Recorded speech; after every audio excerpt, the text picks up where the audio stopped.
Have you ever faced a powerful feeling you knew was wrong, but couldn't stop yourself? Helen Miller's story is the answer to that question. After a crumbling marriage, she seeks refuge with her daughter. But who would have guessed that in this seemingly peaceful setting, emotions would ignite between her and Ryan, her son-in-law? What will she do when caught in an unspoken bond, a connection no one can explain? Will she be able to hold herself back, or will she let her emotions take over? The story isn't over yet, and there's so much more to reveal. Before continuing the story, tell me which city you are watching from. I want to know how far this video has come. Don't forget to like and subscribe to the channel so I can send you exciting stories like this every day. Have you ever found yourself consumed by a feeling you know is wrong, yet you can't seem to stop it? A sensation that's both forbidden and undeniable, lingering in the back of your mind every day.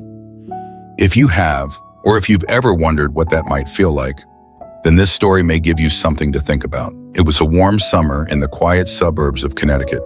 Tree-lined streets, birds chirping, and an almost perfect stillness made it seem like paradise. I'm Helen Miller, a middle-aged woman who had just come out of some lonely, difficult months as my marriage of over 20 years teetered on the edge of collapse. So when my daughter Rachel invited me to stay with her and her family for a while, I thought, why not? A change of scenery, a little distance from my troubles, maybe it would help me find myself again. Rachel is bright, determined, and constantly busy with her career as an interior designer. She's married to Ryan, a calm and attentive software engineer. Together, they seem like the perfect couple, a vision of the life I once hoped for myself. But you know, peace can sometimes be nothing more than a thin veil, barely concealing emotions you never expected. I remember that afternoon vividly. Ryan had just pulled into the driveway, the familiar hum of his car signaling his return. I was in the kitchen preparing dinner for the family, and when he walked in, I couldn't help but smile. "Hi, Ryan. You're home. I made beef bourguignon tonight, your favorite," I said, keeping my tone as casual as possible. He paused briefly, his eyes flickering with hesitation. "Rachel's favorite, you mean?" he replied gently, though his voice carried a hint of awkwardness. I waved it off with a laugh as if it didn't matter. "Oh, same difference, right? You both love it." I turned back to the stove, but from the corner of my eye, I noticed the subtle tension in his posture. Please comment number 1 so that I can know that you like the video and subscribe to our channel. Your support is a great inspiration and encouragement for us. Thank you very much. I don't know if you've ever felt it, the strange thrill of realizing you have a certain power over someone. It's equal parts unsettling and oddly exhilarating. Day by day, I began to notice that Ryan wasn't like other men I'd known. He carried himself with a quiet confidence, never overstepping, always respectful. And maybe that's what made him so magnetic. He wasn't a man of many words, but when he spoke, there was an authenticity that was impossible to ignore. I kept telling myself it was all in my head, that he was Rachel's husband, and I was just projecting my loneliness. But you know how it is. Your heart doesn't always listen to reason. Part 2. The first signs, when boundaries begin to blur. Ryan was the kind of person whose thoughtfulness came naturally. He didn't say much, but his actions spoke volumes. He'd always pull out a chair for me at dinner, check to make sure I was comfortable, and even helped fix a leaky faucet in the bathroom one evening. None of it felt forced, and maybe that's why I couldn't help but notice these small gestures. One morning, after Rachel had left early for an important meeting, I ran into Ryan in the kitchen. He was making coffee, his crisp white shirt slightly wrinkled, his hair a little tousled, a casual look that somehow made him even more appealing.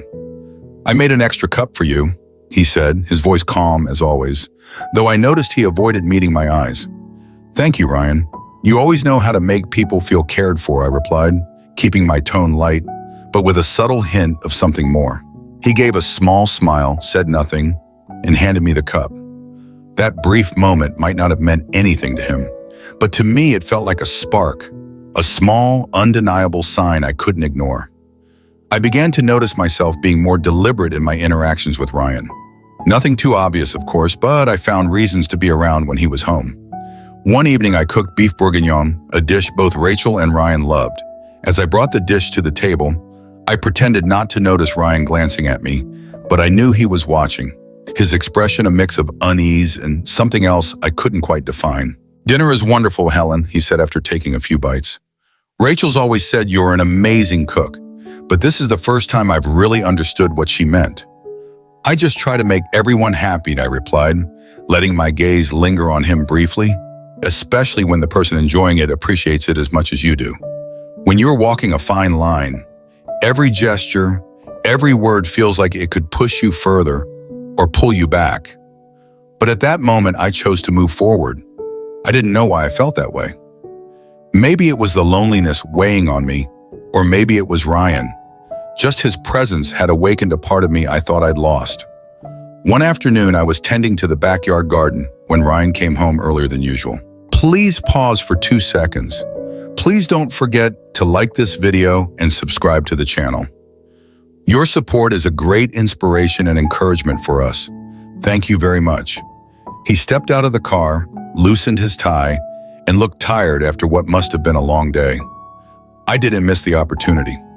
Ryan, you look a little stressed today. Is everything okay?" I asked, my voice deliberately gentle and concerned. He shook his head and smiled faintly. "It's just work, but thank you for asking. Being home with everyone makes it better." I smiled back and gestured toward the porch. "You should sit down and relax for a bit. I'll make you some iced tea." When I brought the tea out, Ryan was leaning back in a chair, his eyes closed. Watching him in that moment, I saw a man carrying the weight of something heavy. But there was also a vulnerability about him, a quiet openness that felt so close, so intimate. I sat down beside him, leaning slightly forward. "Ryan," I said, keeping my tone as casual as possible, "you really are an incredible person. Rachel's so lucky to have you." He opened his eyes and turned to look at me. For a moment, there was a flicker of uncertainty in his gaze, but he quickly brushed it off. "Thank you, Helen, but honestly, I think I'm the lucky one." That moment stayed with me. It wasn't just his words, it was the way he said them, the way his voice carried something deeper than gratitude. I knew I was treading dangerous ground, but I couldn't stop myself. Ryan, in his quiet strength and unassuming kindness, had become someone I couldn't help but notice. Someone who made me feel alive in ways I hadn't felt in years, escalating emotions when danger begins to surface. One afternoon, Rachel mentioned that she'd be working late on a big project. I realized it was the perfect opportunity to spend some time with Ryan. He was working from home, his laptop set up on the kitchen table, his face focused with an intensity that made me smile. Ryan was always like that, calm and dedicated, and that dedication was part of what made him so captivating to me. I stepped out into the backyard where the small pool shimmered peacefully under the golden afternoon sun. "Ryan," I called through the window, "do you want to take a little break? The weather's perfect, and you look like you could use some relaxation." He glanced up, hesitated for a moment, then nodded. "You're probably right. I could use some fresh air." Ryan came outside, slipped off his blazer, and settled into one of the lounge chairs by the pool. I sat down beside him, handing him a glass of freshly made lemonade. The quiet was soothing, broken only by the soft sounds of the water sparkling in the sun. I looked at him, the proximity between us stirring something deep inside me. "Ryan," I said softly, "you work too hard. Rachel must be so proud to have a husband like you." He smiled faintly, but didn't respond right away. "Thanks, Helen, but sometimes I feel like I'm not doing enough." I leaned toward him slightly, placing a gentle hand on his shoulder. "You don't need to do anything more, Ryan. You're already a wonderful man." Then almost instinctively, I stood up, moved behind him, and began to massage his shoulders. "Let me help you relax a little," I said, keeping my tone as neutral as I could manage. He tensed for a moment, but then let himself relax under my touch. I could feel the tension in his shoulders gradually melt away. "Better now, isn't it?" I whispered. Ryan stayed silent, only nodding. I could sense the conflict within him, the battle between loyalty and something he didn't want to admit. But I couldn't stop myself. A part of me needed to know, did he feel what I felt? Suddenly he stood up and turned to face me, his eyes a mix of emotion and uncertainty. "Helen, we shouldn't be doing this. Not here." I smiled, trying to hide the disappointment creeping into my chest. "So you do feel it, don't you?" I asked. My voice tinged with quiet insistence, but he didn't answer. He lowered his head and silently walked back into the house. I knew I was pushing things to the edge. The more Ryan tried to create distance, the more I wanted to close the gap. I didn't know if it was genuine emotion or the thrill of playing a dangerous game, but I couldn't stop myself.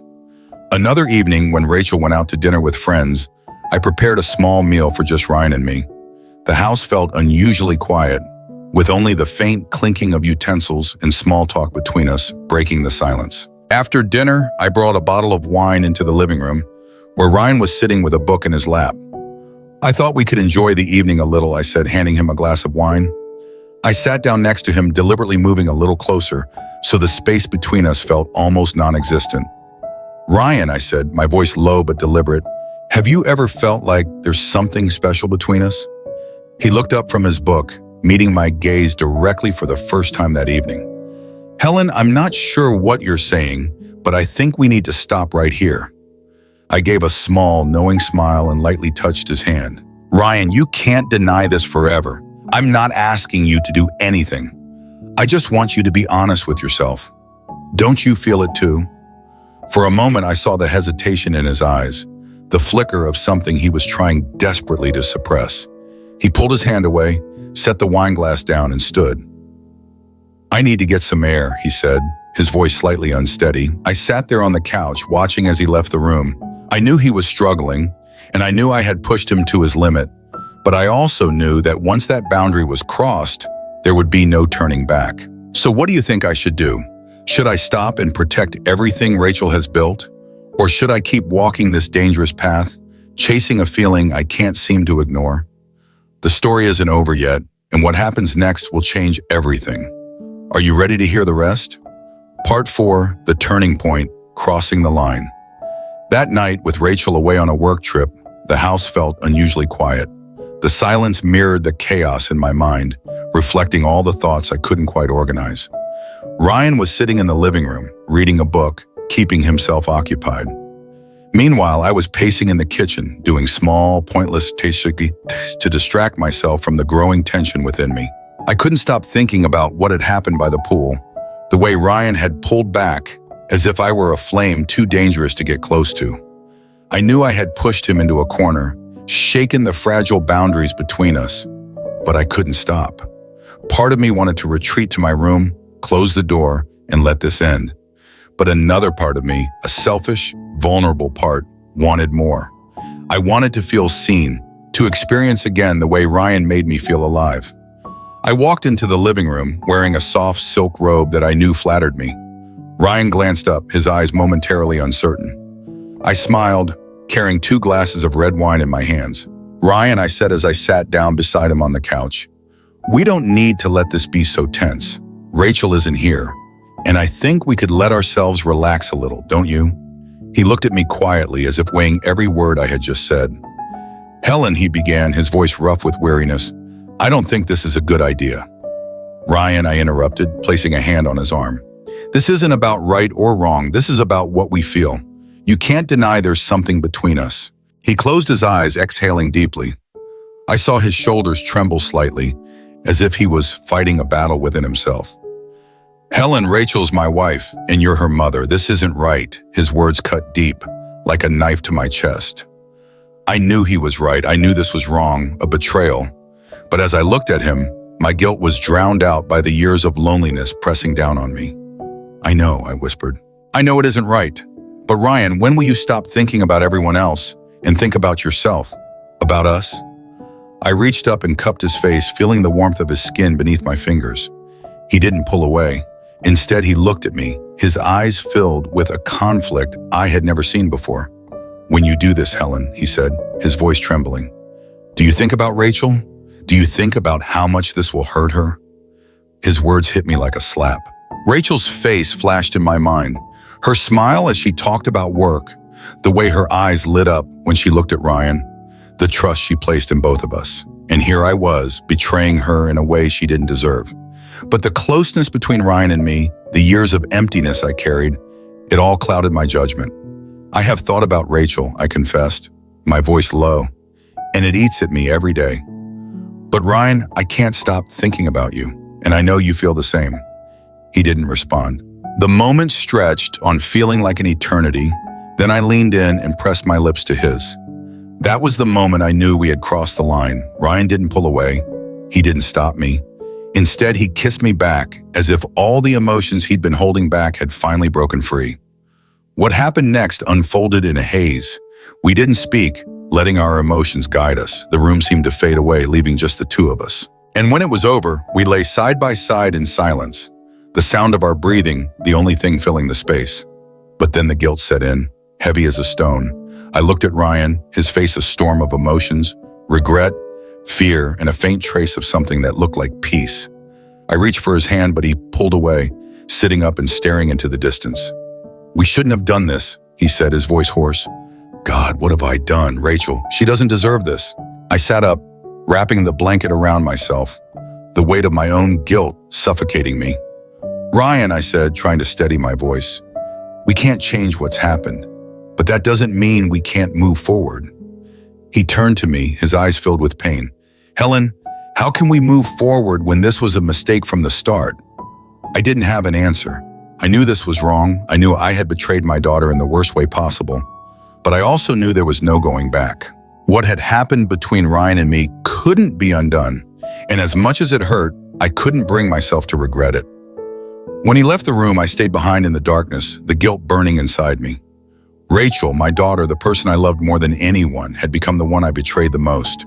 I knew the days ahead would bring nothing but more guilt and anguish, and I wasn't sure if I could bear it. Part 5. Consequences. Secrets and fears.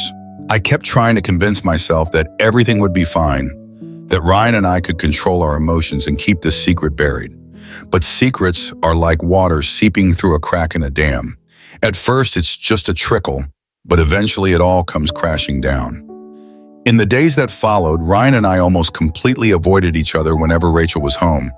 But no matter how hard we tried to act normal, I couldn't stop the fleeting glances we exchanged. The brief moments when we found ourselves in the same room without Rachel. Rachel, blissfully unaware, still trusted Ryan and me completely. She often said things like, "Mom, I feel so lucky to have Ryan. He's the best husband I could ever ask for." Those words stabbed straight through my heart. I smiled at her, but each time the guilt inside me grew heavier.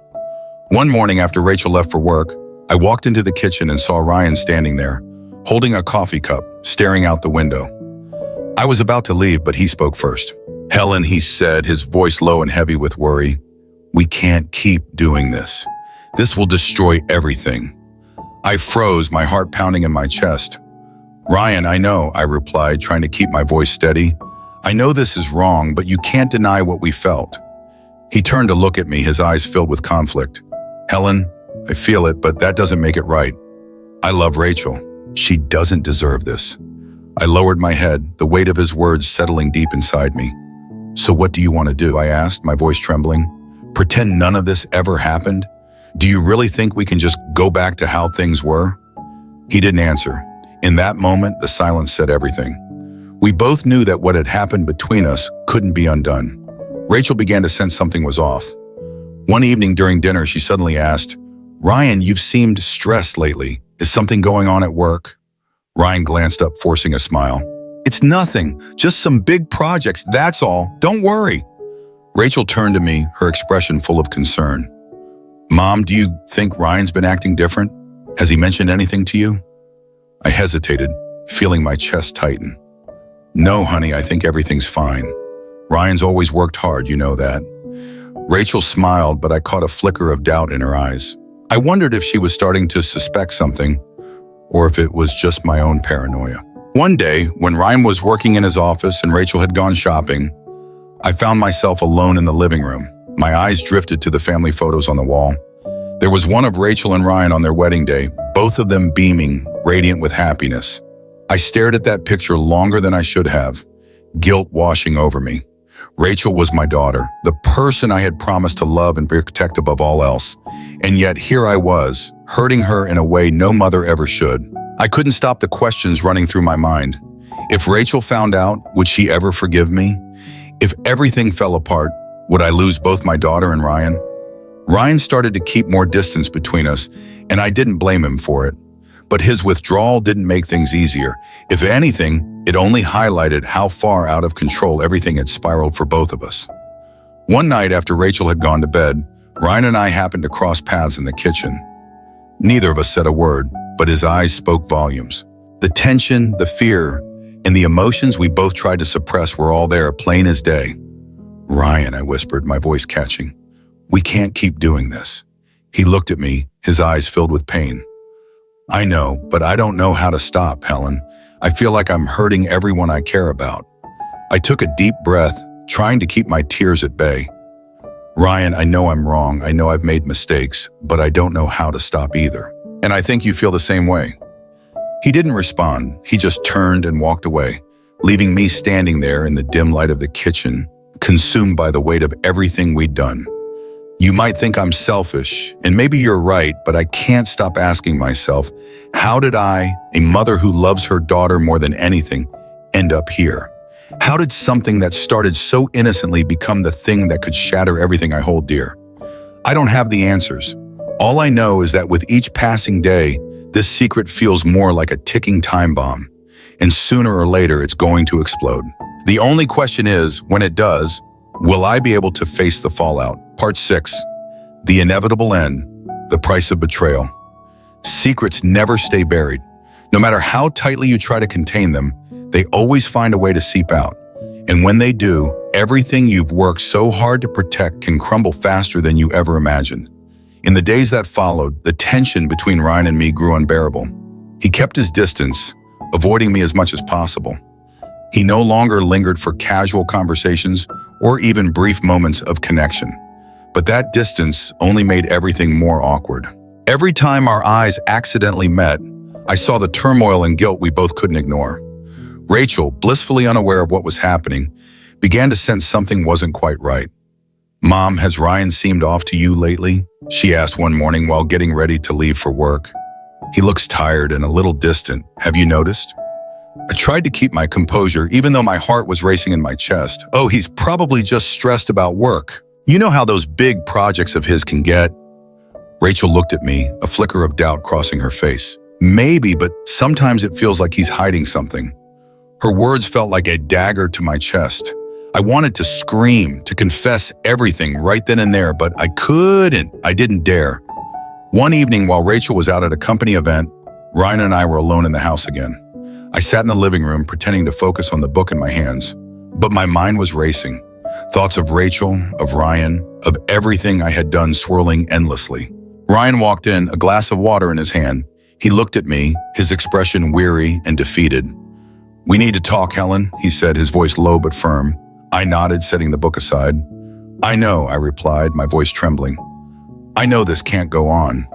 He sat down across from me, his hands clasped tightly together, as if he were trying to anchor himself. "Helen, I love Rachel, and I know you love her too, but this will destroy her. We have to stop." His words cut through me like shards of glass.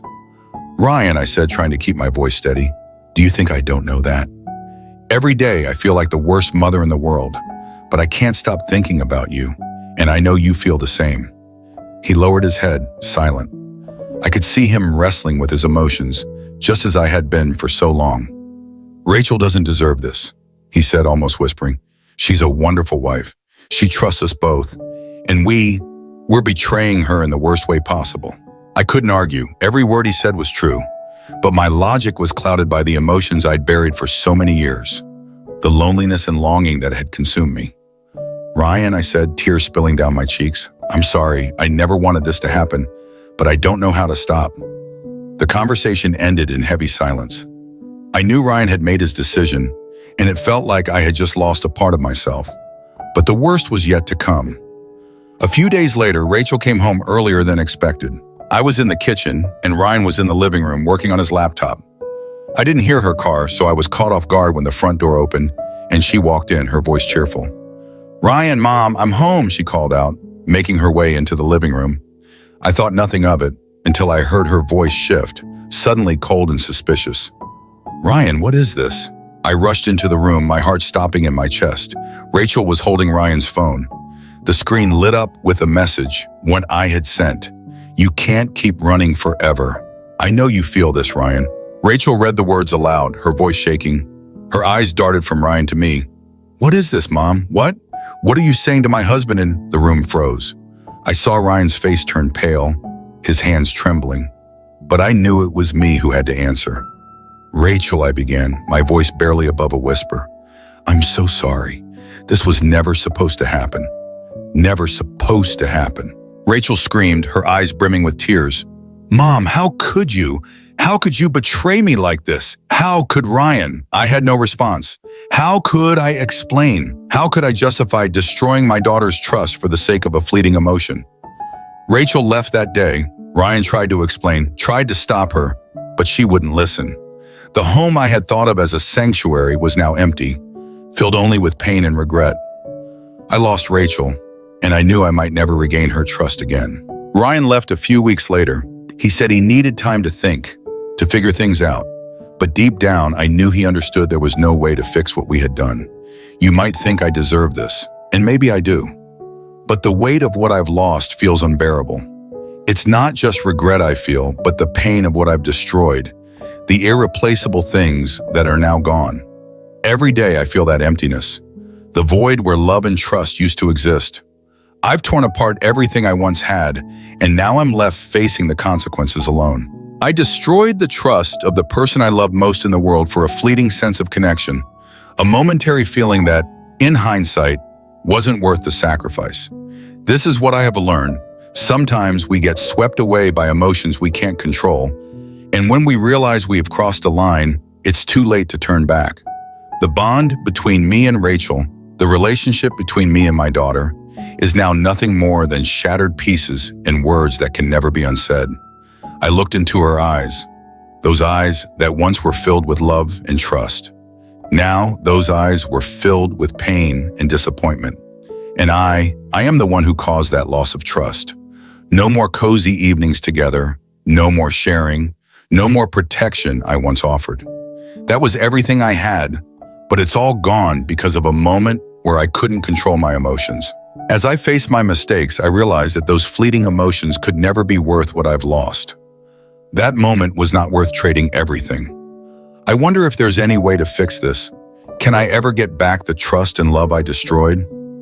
But the truth is, nothing can return to the way it was. I've gone too far, and now I'm left with only the loneliness. I blame myself every day, not just for the actions that took place, but for the hurt I caused the daughter I love more than anything. I promised to always protect her, to always be the mother she could trust. But now I've broken that promise, and there's nothing I can do to fix it. My relationship with Rachel is now a deep wound that will never heal. And Ryan, he couldn't find a way forward either. While we had feelings for each other, we both understood that what had happened was unforgivable.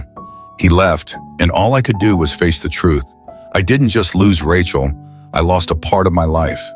It has become a haunting thought that I can't escape, and I can't bear it anymore. Now I have to live with the consequences of what I've done. There's no way back, no way to erase the scars I've created. Every day I face the loneliness, the regret. I have to pay the price for this betrayal, and it's a price too steep, too heavy to bear. Whether I think I deserve it or not, the truth is I will have to live with it forever. That feeling of loss, that emptiness that can never be filled, that's all I have left. And sometimes when I'm sitting alone, I wonder if I'll ever find myself again after all that's happened. But the answer is always no. Nothing can go back to how it was. Nothing can heal the wounds in my heart. And I have to live with the cost of that wrong choice, live with the feeling of having betrayed myself. The story of Helen, Ryan, and Rachel is not just a family tragedy, but also a profound lesson about the choices we make and the consequences we face when we let emotions override reason. It makes us reflect on what truly matters in life: honesty, loyalty, and the price we pay when we hurt those we love the most. No matter how many justifications or excuses we have, once we cross ethical boundaries, all that remains is emptiness and regret.